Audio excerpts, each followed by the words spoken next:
record now. Anybody who needs this, go ahead and hit Craig up. But we'll start with Bob, and then we'll go BJ and Run. All right, Kent, first of all, great to have you back. And first of all, what does it mean to be continuing on at Boise State with Coach Avalos and his staff? Well, it's great to be back. I would start with that. And then what does it mean? It means the world to me. I think I've told most of you guys, this has become my home. And I've been here consecutively since 2001, but, most of the outside of meeting my wife and getting married, and I guess graduating from college, really most of the great stuff in my life's been here. My son wasn't born here, but kind of grew up here. My daughter was born here. So this is home. And to be able to continue on the tradition of excellence here and hopefully help Coach Avalos take that to the next level. And that's everything to me. And then, on top of that, I was telling somebody last night, hey, the blue field, it's special. It's like no other place in college football. We have great facilities, but, really it's all about the people. And some of the best people in my life I've met here and become friends with and had the chance to coach, work with as coaches, all that stuff. And so to be able to continue that and be around, the kind of people that come through this program is extra special to me. And, even to be around you guys and all that stuff, that means a lot. Kent, what do you think is going to be similar about working on this staff, and what do you think is going to be different? I mean, this will be what, your third Bronco head coach you've been with? Yeah. Yes, it is. I think would it be similar? The expectations, the work ethic, the results, I hope, but plan on that. I think there's also a new energy here, which comes with change. And it's a very positive energy right now, which no different than when Coach Harsin came in here. I think change brings that around, especially when you have change after success, because then you're looking at how can we improve. So I think that's a little bit different, but I still know the blue collar mentality is going to be part of this program forever. The bleed blue mentality is part of this, and to have all that, even with new blood here, I think, like you said, I think the energy is different, but I think the core foundations are going to be very similar. And the last one from me, what do you see as your position group returning? You lose John Bates, but everybody else looks like they're back. Absolutely. Yeah. We lose John, and that's a big loss. But part of being in a college football program is you develop those guys to move on. And I think we did a pretty good job with that with John. And I was talking to a scout this morning, he's going to have a lot of excellent opportunities in front of him. And we'll miss him, but he certainly set the standard for that room, along with guys like Jake Rowe, Alec Dans, Holden Huff, Jake Hardy, Garrett Collingham, Matt Pistone. I'm probably missing somebody in there, but those guys, Chase Blakely. I mean, those guys have done a great job of setting the standard for what's to come in terms of performance and in terms of how we do things. And we got a great group that's going to follow that up. I think we saw a little glimpse of it this year from Riley Smith and a little bit of Tyneal. And I know everybody looks like how many balls did they catch and stuff like that. We do a lot of stuff that doesn't necessarily show up in the box score either. And I thought both those guys really progressed, and I think we got some good depth behind them. So I'm excited where those guys are headed. Thanks, Kent. Kent, I had to listen to all these Seahawks fans get excited talking to Jerron yesterday. Can we just talk Cardinals my time? Absolutely. Yeah. Once we get Wayno and Yachty signed, then we're in business. Perfect. What was this a slam dunk for you? I We always hear rumors when a new coach leaves, what coach is he going to take with them to that staff? And everybody was wondering if you were going to go or stay, or if you'd have the chance to go. And then we didn't hear much. I mean, was this all along you had a chance here? Were you having to, really work Andy to try to sneak onto this staff, or how this kind of work out for you the last couple of weeks? Well, yeah, interesting. I would just say, no, I was not hounding Andy. There's definitely a process you go through in that stuff. And I don't want to make it sound like he was hounding me either. It wasn't. It was a mutual thing. I think he knew that I was interested in being here and really wanted to be here. And I knew, from his standpoint that, hey, certainly nothing guaranteed, but something would probably work out. And this is, like I said, this home, I bleed blue. So I'm very excited about this opportunity. And yeah, that's about it.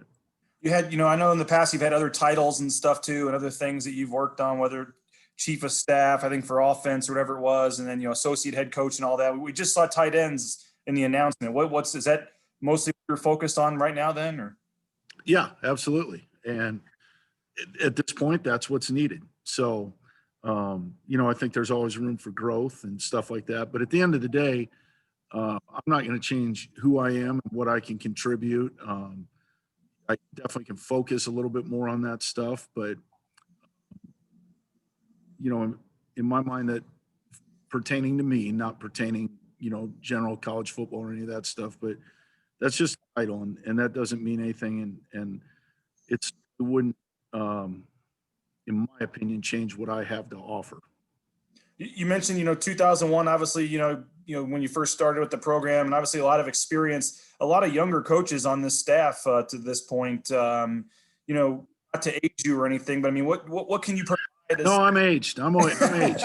Let's make no bones about it. I'm the old guy, but I'm young at heart. What do you think you can provide from that standpoint in terms of just being around and knowing a lot of situations and being able, whether there's titles or whatever, just when stuff comes up that you have obviously that experience, maybe can help some of these younger coaches? Yeah, that's what I think I can provide. And I think Andy said yesterday, not only mentor the players, but mentor the coaches. So I think I can provide experience and, hey, been down that road before. And here's another way to think of that. Here's a way we can do this, that sort of thing, in all areas. So I hope to be able to do that. And like you said, I don't need a title to do that. Final thing for me was, so what is your son's status then? Is he still going to be around next season, or? He's working out right now. He better be. He better take care of business. Yeah, no, he's around here and he's doing well, and I would expect him to continue to do that. He's kind of ingrained in the program, and really no matter what happened with me, he would have been here until somebody made him get out. And I think he's done enough, on his own merits to warrant being on the team. And but like everybody, he needs to improve and he needs to keep working hard. And I've seen that from him over the last year, and I'm excited for him to keep doing that. Thanks, Kent. Glad you're sticking around. You bet. Thank you. Ron, and then Jay Tust. Hey, Kent, congrats on being retained. Glad you're staying in town. Thank you. So you were on the staff when Andy was a player and when he was a coach. Thinking back to when he was a player, did you ever get the sense that he was going to be a head coach one day? Yes. Like when we would line up in spring ball or fall camp or scrimmages or whatever, and we were huddling at the time, so he certainly wasn't stealing signals. But he'd be yelling, "Play's coming right here," and run right through the gap and blow it up. And he'd be like, "All right, well, we're going to assume the other team's not that smart and can't figure that stuff out." So, yeah, at every step of the road, when he was a player, he was a captain. He was a GA for us at Colorado, watching him grow, through coaching stops at Nebraska, Kearney, and Sacramento State, and then getting back to Boise. At every stop, you could tell he was going to be an elite coach. And you get those you get that recognition, especially when you start off that way. It's just a matter of time and opportunity. And, you talk about a guy that every opportunity he had, he did a great job of taking advantage of it and really maximizing his value. You get to see that coming. And there was no question he was headed that direction. And I think even over the last few years, probably little question that he might have that opportunity here at Boise State. And I couldn't be more excited for him. And even when this all went down, knowing that he was going to have that opportunity along with others, but that I'm trying to think of the right way to say this, just excited for him and his development and the opportunity in front of him, and then to get that opportunity and go take advantage of it. And I think what you've seen from him is nothing but passion and professionalism and excellence. And you can see where he's going to take this program. And now to know that I get to be a part of this, I mean, how awesome is that for me? And, the fact what Andy's doing, how awesome is that for Bronco Nation? You've now worked under 3 or 4 different. Oh, I'm sorry. Excuse me. I was just saying, and our players. You've now worked under 3 or 4 different head coaches at Boise State. I'm sure they all bring a unique approach to coaching. How much do you kind of have to adjust your approach to fit theirs when a new coach comes in? I would hope every one of those guys would tell you I kind of am who I am. I try to be positive, try and make the most out of every situation, but I'm honest, truthful. I work hard, and I think I'm a pretty good coach. I think the development of the guys I've had both on and off the field over a lot of years here, so I am old, but would show that. And I think that for me, there was probably nothing more satisfying than once this went public yesterday, all the text messages from, guys from all the way back in 2001 or 2002 to guys that on the team now or graduated a year ago. I think I have a real special relationship with those guys, and I feel like that's what I can bring, and that's what I've brought for every coach. But yeah, do the head coaches have different personalities and different things they need from you? Absolutely. So you adjust into those things. But I've been very fortunate. I've worked for 3 of the and with Coach Pete, so 4 of the best coaches in the country, really, in my opinion. And I think Andy will go on to prove that and be a part of that. But I couldn't be happier and more excited about it. If you don't mind me asking, how old are you? Well, I did see that Jay actually credited me with 50, so we'll just go with that. No, I'm actually 51. 51? Yeah. Thank you.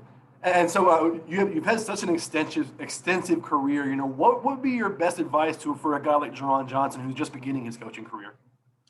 Well, I think the things that have been preached here forever, man, connect with your players. If you do that, you can get a lot of stuff done. Connect with your players, study to make yourself better, make yourself an expert in your area, and then develop yourself in the other areas where you need work. And if you can do those things, I think the sky's the limit. And especially for a guy that's got personality like he does, he's got experience. There's no question he connects. I mean, there's no question about that. And I think you would find that on this staff in general, from Andy on down. Like, everybody's in here trying to connect with our players and the administration and the support staff.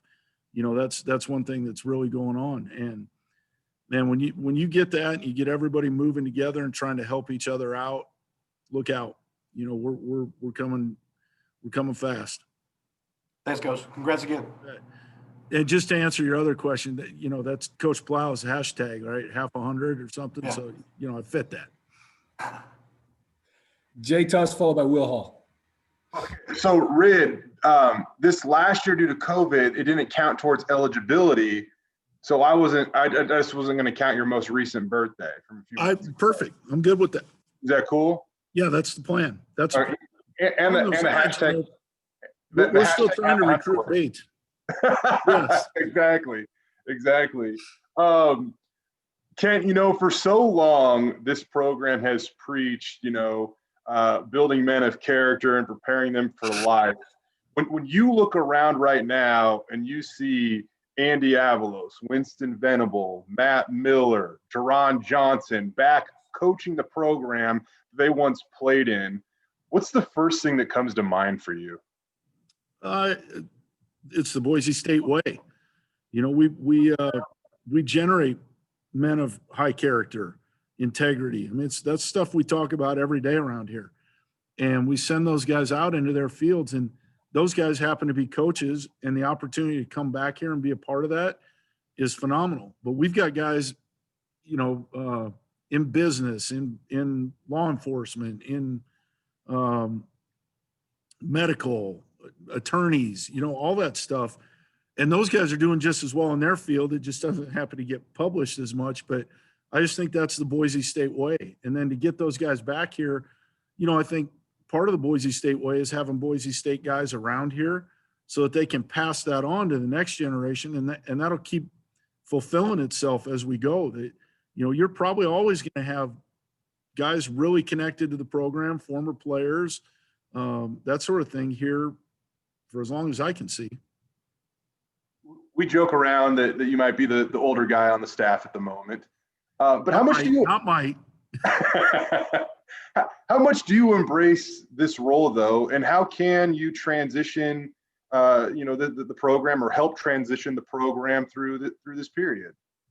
Well, I think I can provide leadership and experience to help that. But Andy's got a vision, and I think we're all aligned with that vision, and we're moving forward on that. But I think the biggest thing I can do is probably understand that maybe than some of the guys that haven't been around for a little bit, and help apply that, and make sure they understand what that means. Some of these things that have been around here a long time, and I know what he's talking about, and help translate that or help lead guys to get that done.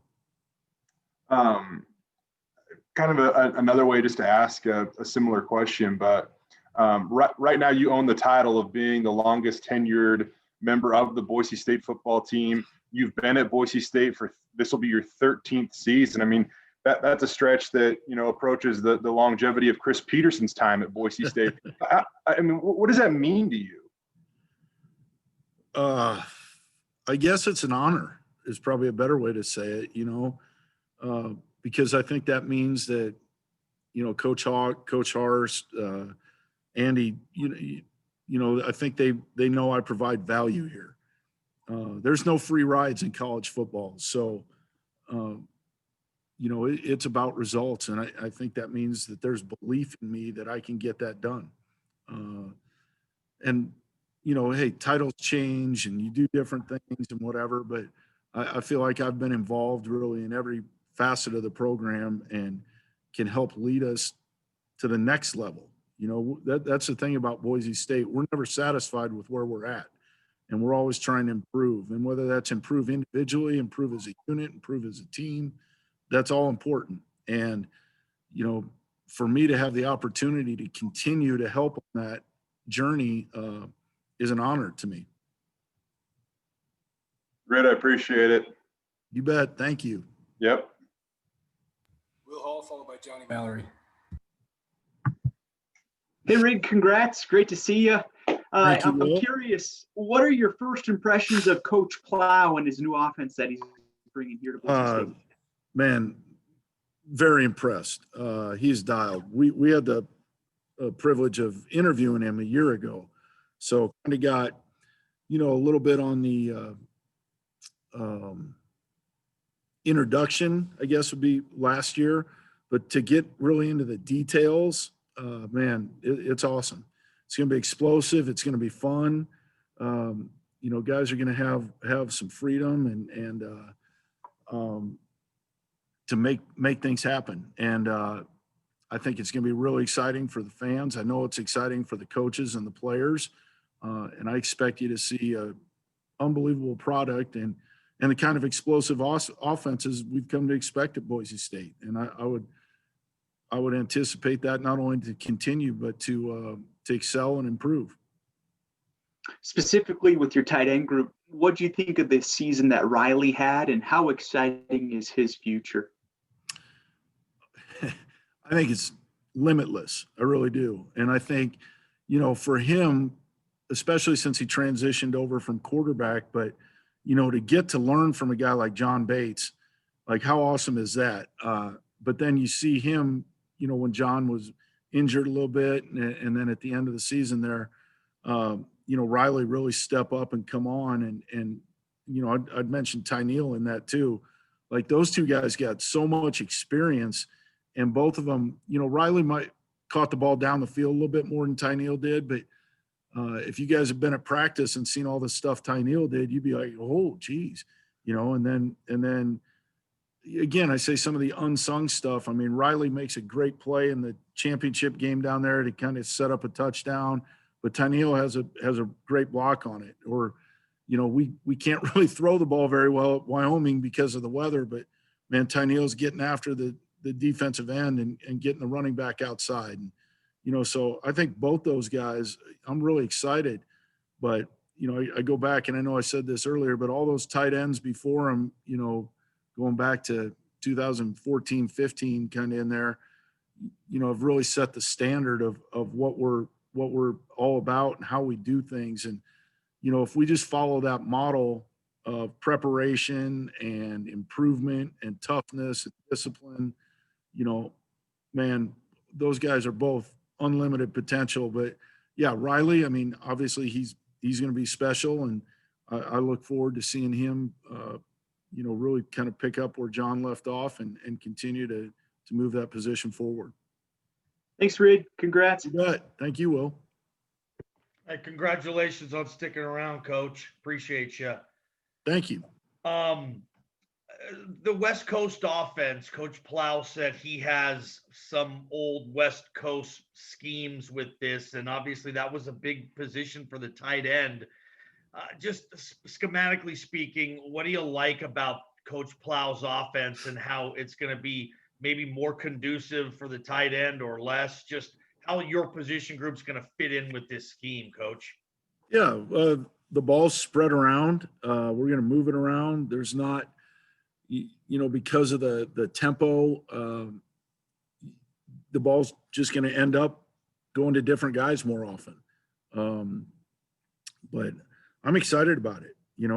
Like I said, it gives a guy, we got some really smart, good athletes in the tight end room, and we get to turn those guys loose and let them use their abilities. And I think you're going to see big time stuff from that. But, at the end of the day, are we still going to have to be blue collar and tough? Hell yeah. Because we're going to run the football too. This isn't drop back and launch it 80 times in a game. So we're going to see real tight end play, and we've kind of modeled our room after George Kittle and Travis Kelce and Zach Ertz and guys like that. And, I think probably in 2 years, we'll be saying we modeled our room after John Bates when, we're watching him do those kind of things on Sundays. But we're going to see all that stuff. And I think it'll be really exciting to watch. And, you find out that a few of these guys can make plays that, we just haven't had the opportunity to make in a while. And finally, for me, Coach, obviously Coach Harsin, a great friend of yours, go way back. How excited are you for him to get to go to the SEC West and really kind of the capital of college football now and kind of put his name in that hat and really try to do special things there? How happy are you for Hars? Yeah, I'm excited for him. I think this is a challenge that he was looking to take. And, it's funny, I was talking to another guy, and he just kind of said, hey, at the end of the day, every place has a shelf life. And what that is for everybody, it's different. For some guys, it might be 50 years at the same place, but every place has that where you just, it's getting a little bit stale and it's time to go. And I think he was just looking for a new challenge. And I know he'd had plenty of opportunities over the years, and we talked about some of them. And, the one thing, if you're going to leave Boise State, you want to go to the top. You want to go to a place where you got a chance to win championships. And Auburn's a place that's won national championships.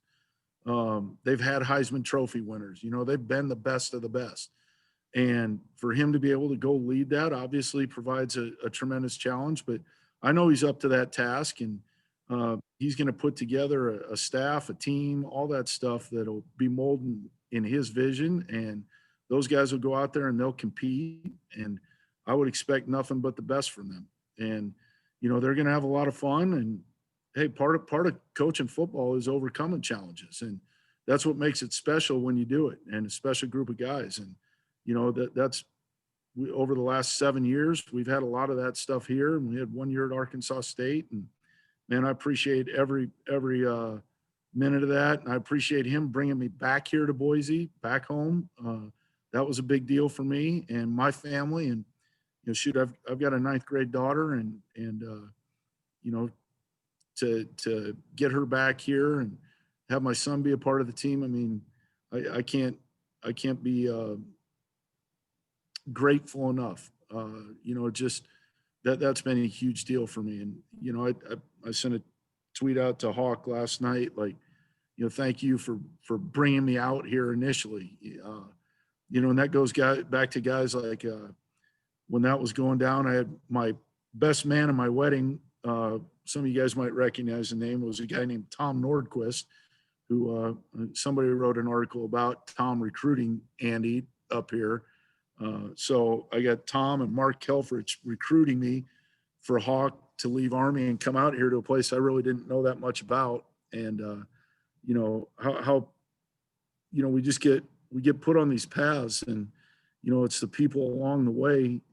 But for so many of those people, they've been people professionally for me that I've come to know from Bronco football and being a part of the Bronco family. And I can't thank any one of them enough. And that goes for all the assistants I've had a chance to work with over the years, certainly the players, the support staff, all that. And, you know, I'm just grateful to be a part of this and for all those guys. And I know that's a long-winded answer, but yeah, those guys they're going to have a lot of fun. They're going to do great things down there, and I'm excited for them. Very well said, Coach. Thanks.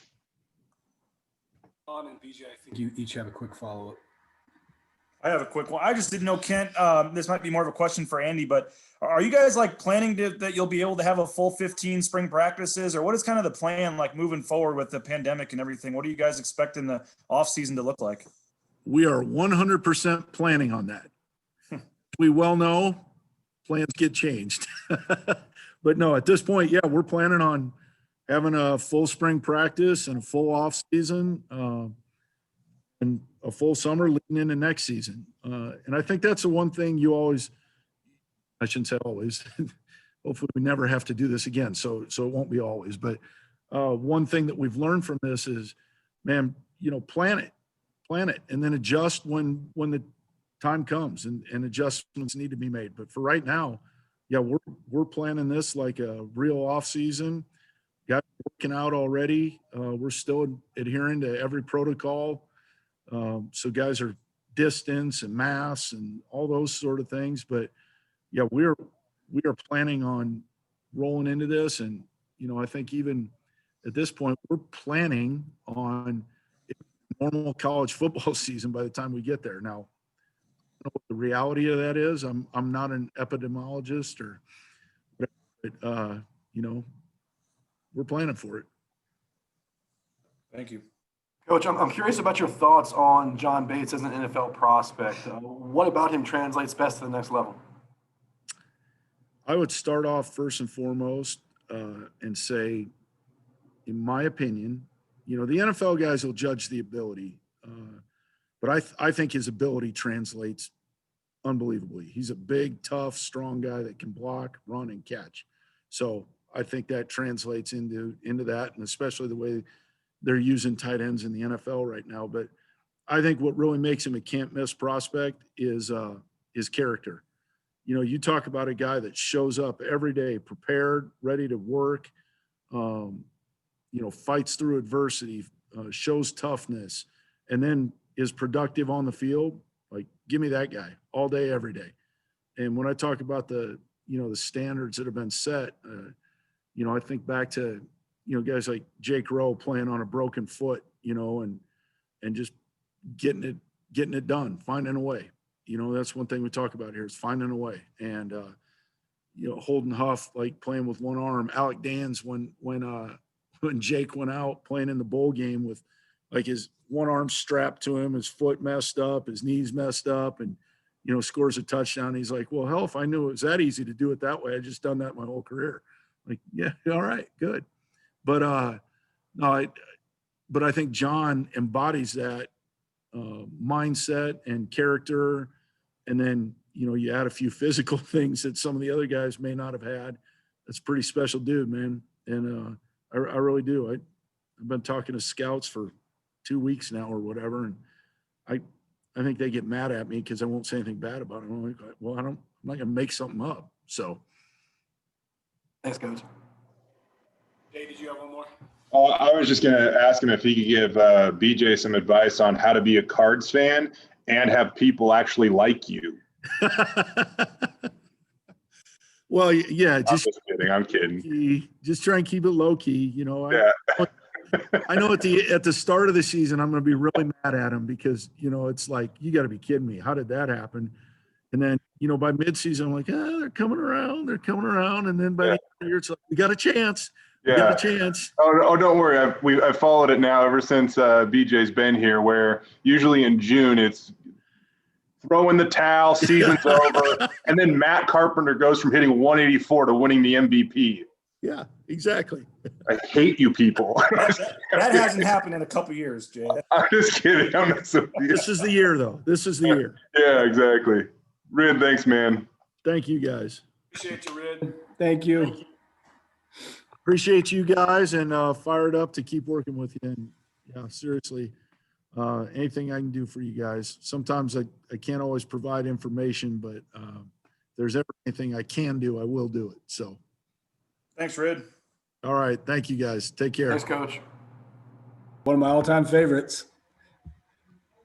BJ, you're unmuted, and then Ron, and then we'll get Bob. Well, welcome back, Khayree. What was it about this opportunity, and what's this mean to you to get a chance to come back and be on staff here at Boise State? Oh man, it's a great opportunity to be back here. Can't pass up the opportunity to be back on the blue. I love everything what Coach Avalos is doing and what he's trying to do here with this program. On top of that, this is like second home for me and my wife, who we're expecting a child here pretty soon. So this is our second home here, and it feels good for the role and for the people that I'm about to be around with, like Coach Frank, Coach Collins, and just like Coach Danielson. Just being around them and learning as much as I can is also a great opportunity. Along with Coach Avalos. Congrats on the other news as well. My only other question, I guess, is what exactly is your role going to be? And analyst, there's GAs and things like that. But in terms of being an analyst, what exactly are your main duties going to be? So I'll be working hand in hand with Coach Danielson, helping him out, not only, with the linebackers, but just helping him get things ready and prepping for the games and whatnot.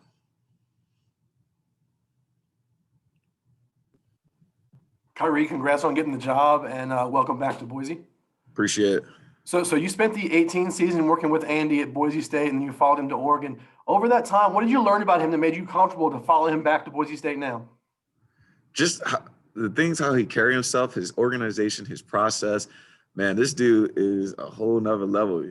I'm always learning from him like every day. And just, going up to Oregon was a little different as far as, different type of environment, and that was like my first time actually living in Oregon. Cool little spots up there, not a lot, but there's a lot of things to do. But Coach Avalos has been successful everywhere he's been. And, in order for you to be successful, you got to learn from the people that have been successful, whether it's the good, the bad, whatever the case may be. You just want to learn as much as possible so you can take that next step in your career. And as a former player, what do you feel like you can add to the staff? What do you feel like you can teach these players? Is more so what not to do. Hopefully, as a young player, right? You think you got everything figured out. Not saying that these guys don't or whatever, but as a young player, you think you have it all. You know what you're doing, but there's there's some tricks and trades to everything and what you're trying to do, and just the learning, how you can learn. And everyone's different. Everyone is different on how they want to learn or how they want to be coached. You just got to find what pushes them and what helps. And you just got to build, and it all starts with relationships. That's what it all starts with. It all starts with relationships and building trust in each other. Thank you. Bob, then Jay. Khayree, welcome back. Thanks, Bob. Congratulations on the coming child. I'm looking at your resume. You've been at C of I, you've been at Boise State, you've been at Oregon, 3 kind of different places. So what have you learned about football coaching at different kind of places? It's all different. You know, at the lower level, at College of Idaho, you got to do a little bit of everything. You know, you got to break down, you got to draw cards, you got to coach, you got to run your meetings, you got to. Sometimes you may even have to help with laundry. And so that's just the way it goes at that lower level. And then being here, graduate assistant at Boise State, you got to go to school. You know, on top of that, you're learning. You're actually on the field, and you got to make sure your responsibilities are done to do whatever you can do to help this team win. And then just, you know, going to Oregon, you know, it's a different beat. You're up there with Uncle Phil. And, you know, I just thank Coach Cristobal and those guys for trusting Coach Avalos to bring me there to try to help that program. And it was awesome. It was good, you know, a little year. And then just being back here, you learn different. Like, I mean, I had to coach corners, you know, at College of Idaho. And so that just being a football coach, you know, you got to do research when you coach a new position. And it's no different than you guys doing your homework on me and knowing everything about me, right? You got to do research and how you're going to become successful when you're coaching that position. Where do you see yourself down the road? I mean, do you see yourself as, you know, a coach on the field? Do you see yourself as the next Andy Avalos taking over as a head coach somewhere? I mean, what are your hopes and dreams? Right now, I see myself as a full-time coach. You know, I haven't really looked that far, you know, one goal at a time.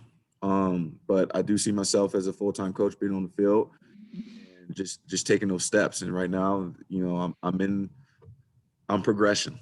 Good for you. Welcome back. Thank you. Okay, and then Will. What's up, Khayree? What's going on? Congrats on the job, but also the kid, obviously. That's awesome news. So Yeah, congrats thank you. to your life. Khayree, Khayree, I was talking to an assistant coach one time, and he told me that it's better to make $30,000 and work for people that believe in you as a young coach than to try to go off and make, you know, 5 times that for somebody that might not believe in you. How much does Andy Avalos believe in you, and how much do you believe in him? Well, you can tell how much he believes in me by bringing me to Oregon. You know, I must have made a really good impression on him for being under him for a year. Obviously, he was my coach, you know, when I was a player, but I made a very good impression of him, you know, with the year for him to like, no, I need Khayree to come to Oregon and he can help us over there. So I know for a fact he believes in me because he brought me back here and gave me an opportunity to be an analyst and learn of some pretty good dudes. And, you know, I trust him, you know, and I know he trusts me, and we're in this together. And you're in this profession, like he says all the time, you're in this profession to continue to grow and continue to develop. So you're not only developing players, but you're also developing as a person and as a coach, and how you're going to elevate your game to the next level. Mm-hmm. We all know that you got your coaching career started out at the College of Idaho. Talking with Mike Morosky one time, you know, he mentioned when you first got there, he was wondering how much you really wanted to be a college football coach. And by the time you left, there was no question. And now today he refers to you as a rising star in the industry. How much did that time mean to you at the College of Idaho? Whereas you put it, you got to do a little bit of everything, including the laundry at times. Yeah, and it means a lot for him to say that, because you have to put in a lot of work, you know, and you truly want to do this. Like Coach Peterson said, go to those small levels, go to those high schools and see if you truly want to do this. And I fell in love with coaching when I was always hurt. You guys know that my injury list, me and my wife's injury list could go freaking, it's like a rap sheet, right? But and so you find other things. So when I'm on the sideline, I help coaching these young guys out, you know, like when Kamale was here, get Perez, coming in the stud, and they had to play as a true freshman because there was only 3 of us back then, right? So just coaching those guys out, and you start to fall in love with that thing. And then just really putting in the work. You always put in the work. Take care of your responsibilities, and you put in the work, and you do it with detail, and you do it with conviction, and you just put everything in it. And if you don't, then you're wasting time, and that's just something that you probably shouldn't be doing. A lot of people always ask, like, man, I want to get into coaching. Well, start at the lower levels, see if you can handle it. There's going to be some hours and a lot of things that play into fact, and it's just not the whole game day. You got to put in the work and the time. You said that your goal is to be a full-time position coach. First things first.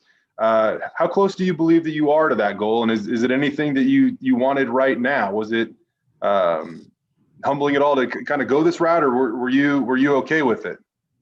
I was okay. I mean, everything happens for a reason. In this profession too, there's the timing, right? There's timing of everything. And so I believe I'm in a great position. I always trust in God. And I know, like, the way he set his path for all of us, so I trust in that. And yeah, it's going to come. It is going to come. I wholeheartedly believe that it's going to come. So I'm not too worried about that. I'm just more so continue to learn, continue to be where I am at now. And that's all I can worry about at this point. And then obviously, you guys know, at this profession, it can be in a blink of an eye. Mm-hmm. And one more for me, and I asked Riddle this too, but being back at your alma mater, you look around the program now and you see Andy Avalos at the head of it, Jerron Johnson, Matt Miller, our assistant coaches. Like, what goes through your mind when you see that now? I mean, these guys invested so much as players, and now they're in charge of helping uphold the standard of the program. No, it's awesome because they were all good players. They were all good players. It's awesome to see. You got Jabril Frazier as a grad assistant. So we got some Bronco blood in this thing, and we're going to roll with it. We're going to have some fun with it as well. Kharyee, thanks. Again, good to have you back, man, and congrats. Thanks, Jake. Hey, Khayree, congratulations. Good to see you again. Congrats on multiple levels, by the way. Thanks, Just curious, from your playing days all the way to where you are now, what coach made the greatest impact and influence on you in wanting to be a coach, and why? I think all of them, because every person is different and they have different qualities and different ways they can impact a player. So I feel like Coach Peterson, the way he carried this program, how he helped build us into men. Pete Wachowski, obviously, and Coach Avalos, these guys all did a good job in how they coach, how they mentor, how they handled their business on and off the field, how they treated you like family, and push you to your very best and your capabilities of what you can do. And at times, when you're young, you don't see it, but then you look back at it, and you see it like, okay, yes, now I see what they were trying to do. And so I think every coach has a big impact on why I'm in this profession today. Awesome. Congratulations. Great to see you. Thank you. You too. Johnny, last one. Yeah, talk about Khayree. There's a lot of enthusiasm and youth on this staff. Talk about what you think, how good this staff collectively, analysts from you all the way up to Andy Avalos, how great as a unit do you think this staff can be? Oh, I think this staff is going to be unbelievably great. Obviously, we still got a little old head. You got Coach Red on the staff, so we're not fully young. You got his age in there, right? But he's awesome. He comes around like he's young. The energy and everything is great, and it's all about the people. We got really good people around here that's willing to open their hearts and willing to learn, and and that's what it's all about. Again, it's about the people. And we can all work together and collaborate and work as a team and throw different ideas out to help each other out. Thanks, man. Mm-hmm. Khayree, as always, I appreciate you. Thank you. Thanks, guys. Thanks, Coach.